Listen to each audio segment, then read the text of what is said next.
Welcome into the 615 Sessions podcast on this Friday, November the 10th. Hope everybody's having a great Friday afternoon. Titans and the Bucs ahead of us. Week 10. Steve Lehman of News Channel 5 is here to break it down. Hey there, bud. Hey, Buck. How are we? We're swell. We're slightly confused. We're curious. We're maybe a little bit excited to see what happens on Sunday afternoon against Tampa Bay, because these are 2, 3, and 5 teams. They're both kind of science experiments, and not like I've had any good grasp on a Titans game all year long anyway. But this seems like it could be particularly wonky. Yeah. Can we start with your confusion? Because I think everything else I'm right on board with. But what are you confused about right now? I'm confused as to how I want to view this season, and if it's just through the prism of now Will Levis and ultimately his development, or, in the event of not development based on the 2 starts that we've seen. Who's to say? It's a very, very small sample size. I'm confused basically as to how I want to process the rest of this year. I think that's fair. I think it is the Will Levis season at this point. And it's possible that that's the case only because of the way he played in the last 2 games. I don't know if you agree with this or not, Buck, but from what I saw in the offseason and in training camp and in that one preseason game in Chicago, I didn't think Will Levis was ready to be an NFL quarterback. And I don't think the Titans, frankly, did either. That's why Malik Willis was the number 2 quarterback to start the season and then into the year, into that game in London. I think the fact that Ryan Tannehill got hurt and Malik Willis looked as bad as he did in the fourth quarter of that game, he showed no improvement for whatever the offseason progress was.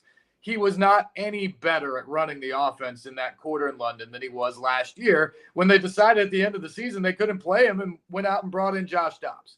So I think that forced their hand to say, whether he's ready or not, we got to put Will Levis on the field in this Atlanta game. Maybe we'll play them both. Maybe we'll have to go back to Willis, but we're going to have to try Levis here.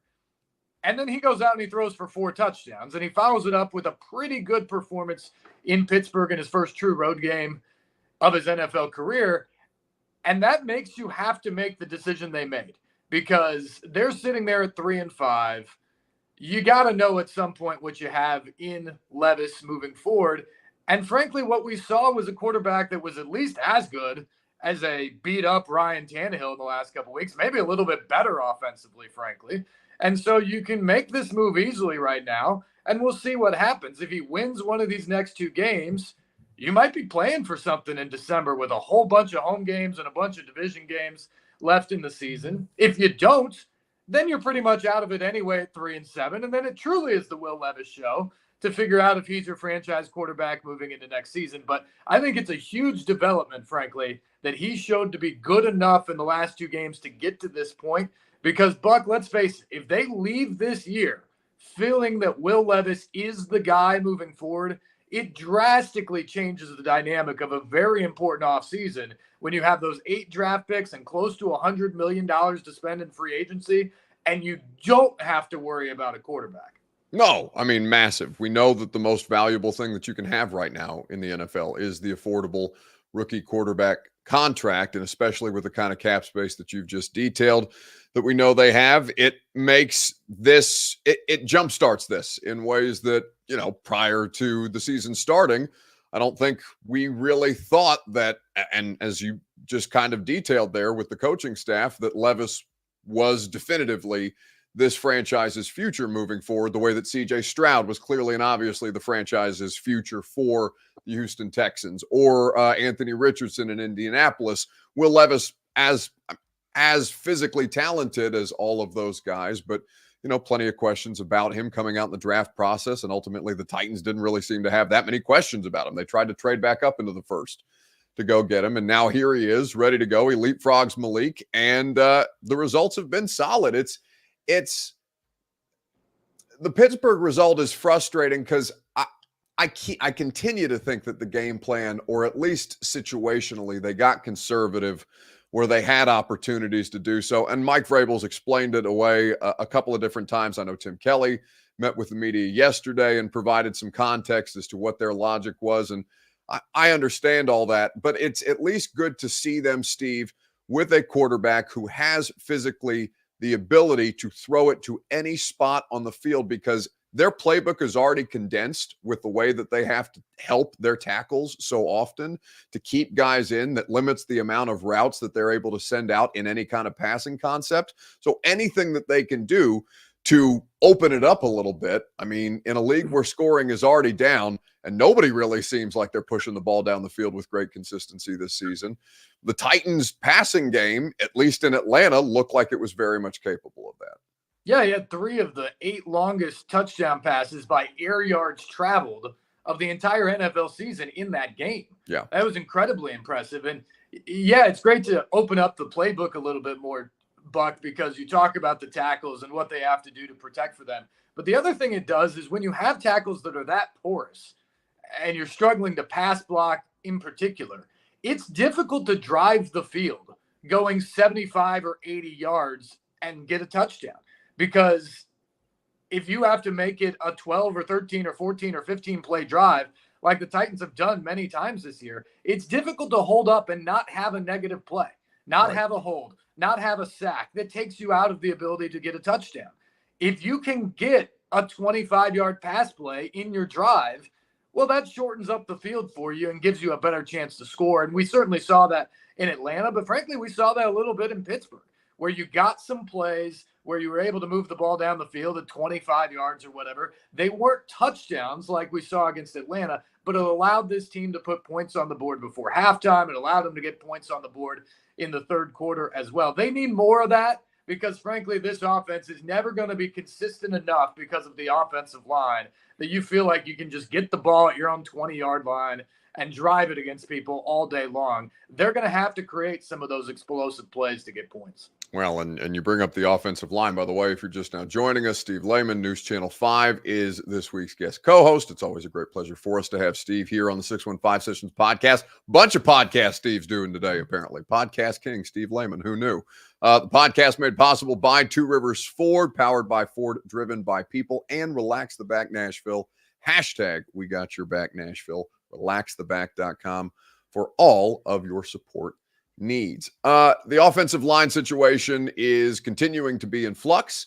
NPF, while he has not been shut down for the season, and it doesn't mean that it won't happen. Kaharski reported earlier in the week that Nicholas Petit-Frere was going to have shoulder surgery and that he would likely miss the remainder of the year. There's been no injured reserve move with NPF at this point. But again, as we sit here on Friday at 3:45, basically, doesn't mean that can't happen in the next, day or so. Brunskill is not going to play in this game either. So now with Chris Hubbard coming back through the concussion protocol and Andre Dillard from benched to not very, very quickly, Will Levis is walking into a job, Steve, that's not easy. This is because the celebration of the next era of Titans football and the next quarterback for the Tennessee Titans. And oh my God, we have something, people have something to hope for. It can be neutralized very quickly by what is still very much the reality of this football team.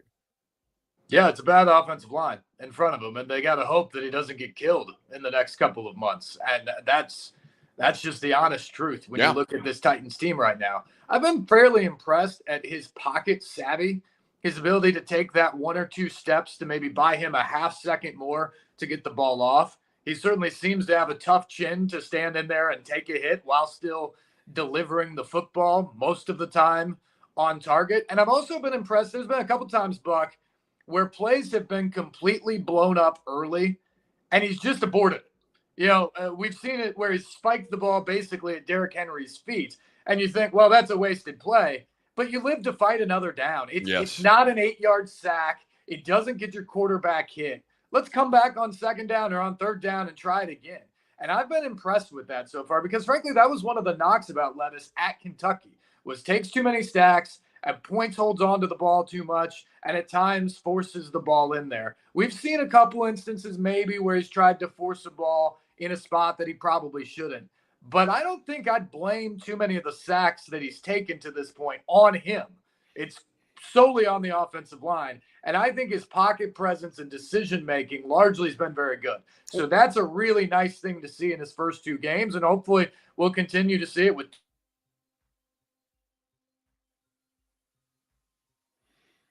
Looks. There we go. Steve's back in action. Well, hopefully we'll continue to see it as Lehman was wrapping up his point there from Levis, who's managing this pressure, this considerable duress that he's been under quite well, which is not something that you could say about him in 2022 in college, Steve. Like that I think, or really even in the Bears preseason game where he was joking with us after the Falcons game and saying that, he told Trevis Gibson, who was formerly a member of the Bears, that you were probably the last guy to hit me ahead of his first NFL start. And even then the feel in that game was vastly different than what we've seen from him so far.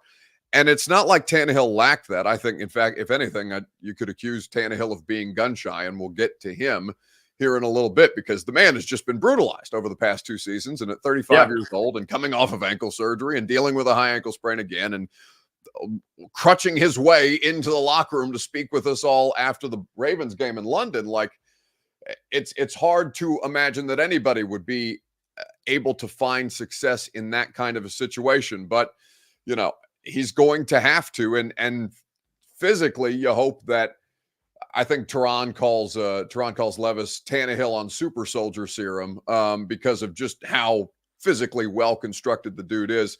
He's going to take a lot of these. You hope that physically he's able to withstand, because he is very much going to be under it all year long, not just against teams like the Steelers, who have a great pass rush, but Atlanta hit him 11 times. Yeah. He's got the tools, Buck, to be the guy. The question is, can he continue to use the right decision-making? Can he lead this team, be consistent enough to score points week in and week out? And he's going to have to do it this season at least under significant duress. And how many times have we seen, especially young quarterbacks, but really any quarterback in this league, come in and behind an offensive line, they become a different player the more times they take shots? Whether you're talking about David Carr in Houston back in the day, I think it happened to a degree to Marcus Mariota here in Tennessee. Yes. I think it happened to Ryan Tannehill, frankly. I think you saw a difference when Tannehill came in 2019 of a quarterback who hadn't been abused and a quarterback who had been abused before that. And Tannehill took this team to a totally different level. Yeah. And the offensive line got better, by the way, at that point in time. And he had 2 or 3 seasons where he was relatively unmolested, and he was a very good, statistical, efficient quarterback for the Titans. The last couple of years, the offensive line has been terrible, and he hasn't been the same guy. Now, the question is, Will Levis, who came in a couple of weeks ago, having not gotten hit at all, he looked like a guy who's willing to stand in there in the pocket and maybe didn't even know what he was getting himself into. Now we're starting to figure it out because the hits are coming and the rush is coming. Can he continue to be the guy we saw in the Atlanta game that essentially showed no fear as he moves forward for the next 8 or 9 weeks, the rest of this season, and then into next season? That's the big question for me when it comes to Will Levis. People in the comment section, PBK, which stands for Pretty Boy Kelly, which always cracks me up on YouTube. Playing behind a bad line will help him develop. Of course, that's nonsense. There is no quicker way to ruin a quarterback than by playing him behind a bad offensive line. In fact, that is the number one thing that's been most critical to CJ Stroud's success, Steve. Laramie Tunsil could look like he was out for a walk in the park against Tampa Bay last week. Like under discussed, I felt like coming out of that Bucs Texans game was the protection for CJ Stroud. And the Bucs secondary had a terrible performance, and that's been a talking point down in Tampa all week long, certainly. But the fact that they have constructed an offensive line that, even dealing with a lot of injuries out of the gate, has allowed that rookie quarterback to have success at a rate that we've not seen rookie quarterbacks have success, I think is so critical to point out. But quickly, I do want to get to Tannehill because obviously this was the week that he was officially benched. His status for the game, as we are here on a Friday afternoon, is doubtful. If he cannot go, of course, Malik Willis will be the backup quarterback. And then there's the question of what the hell you do with Malik once Tannehill comes back. But Steve, I want to play a clip quickly from the Tannehill press conference because he did speak with us on Wednesday. It's very short, sweet, and to the point about, not being terribly pleased with the situation that he's now in. How do you competitor want to play? How did the news hit you, and maybe how do you approach things moving forward? Well, it hits hard. Never been in this situation before, so, it hits hard. Never a situation that anyone wants to be in. but it's the situation I'm in, so got to walk through it. So, he was pretty short, I think, and he had to speak. We were going to ask him questions, whether he was out at the podium or in his locker room or whatever. So we needed to hear from Ryan Tannehill in that moment, even if it was begrudging. His legacy here is a fascinating one because you almost have to break it up into two parts, or at least that's the way that the fan base seems to receive him. Yeah, I think that's right. And it all comes full circle now with him being benched basically 4 years to the day after he replaced Marcus Mariota in a similar fashion with the team under 2 games under 500 and needing a spark offensively. I actually don't think his legacy is all that complicated. To me, he's the second best quarterback to put on a Titans uniform. Steve McNair is the clear-cut number 1, and no one else is close to Ryan Tannehill at that point. Now, could Will Levis pass that by in a few short years? Maybe. We'll see. It's not that Tannehill did so much. It's just that when you're looking in the 25-year history of Titans and their quarterbacks, there haven't been very many that were very good. And if they were good, they weren't good for any significant period of time. I mean, Marcus Mariota had a couple of nice seasons in there and certainly helped the Titans turn the corner. But ultimately, it wasn't good enough, and that's why they went to Tannehill. But what Tannehill did is he immediately stepped in and made this team an AFC contender. Now, they didn't win the way that they wanted to. They never got to a Super Bowl. They never won a Super Bowl, certainly. But he took them to the AFC Championship game in 2019. Yes, more of a game manager in the playoffs than an elite quarterback, but he got them there. And then he followed up with maybe the best offensive season in team history in 2020 when they won the division, and then got them to be the number 1 seed in 2021 when Derrick Henry missed the final 9 games of the regular season. All those things, he deserves an enormous amount of credit. And if you look at the numbers of just that 2.5 seasons, really, or 3 seasons, however you want to break that down, his numbers are right up there with some of the best quarterbacks or the best quarterbacks in the NFL. And then the offensive line significantly changed and the injuries mounted, and then he got beat up himself. And he hasn't been the same guy for the last 2 years. I'm not sure if that's his fault or not, but it's the reality, and it's why he's out of a job right now, because they're going to see if Will Levis can be the guy moving forward. But when you look back on it, those 3 years, they're really kind of the golden years of the Titans, at least in the last decade or so. And Ryan Tannehill was the guy behind center during all of that, and he deserves a ton of credit for it. No, certainly. I think it's the reason that anybody who pays attention or watches this franchise, and by the way, we're talking within the scope of the Titans era, so that's 25 years of football for people who are bringing up Warren Moon specifically. Nobody's comparing Warren Moon in this discussion. Warren Moon supersedes both of those individuals as far as his individual greatness. But I think that it's okay to look at it as almost, but not quite.